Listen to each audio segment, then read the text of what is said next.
About the medal. When I was decorated, there were about 375 living recipients. Today there are 65 of us. We're really a waning asset. The first dinner I attended, the guy who sat next to me was Eddie Rickenbacker, the age of the First World War.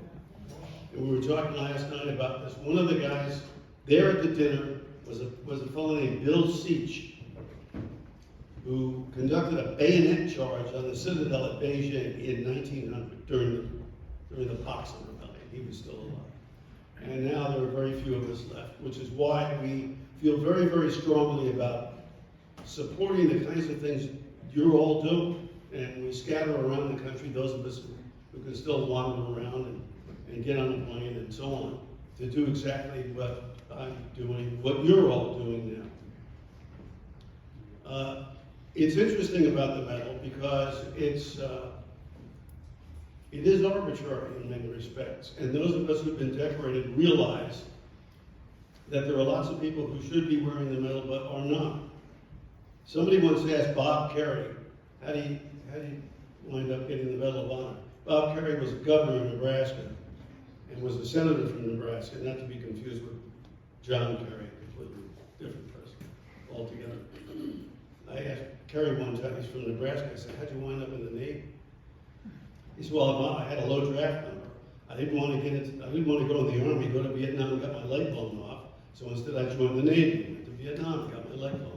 It's really Navy SEAL and received this Medal of Honor as a Navy SEAL. Somebody once asked him in an interview, what does it take to get the Medal of Honor?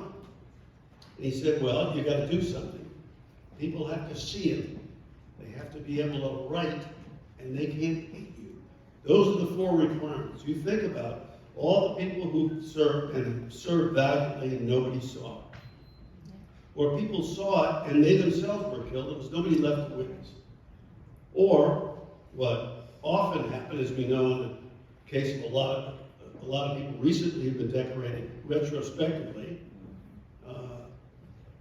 the paperwork was accidentally or on purpose lost, destroyed. Ted Rubin was recommended for the Medal of Honor 4 separate times for 4 separate actions. And his first sergeant said, no bleeping Jew will ever get any award in my company. And 50 years later, a couple of the guys whose lives he had saved got together and reinstituted the paperwork, started all over again. Ted's ceremony was the only one other than my own that I attended. 55 years after he earned the award. So think about all the people who performed valiantly and were never recognized. That's why recipients say that this medal is not ours. We just hold it in trust. A recipient now gone named Nikki Bacon said, I wear this medal not for me, but for all those who can.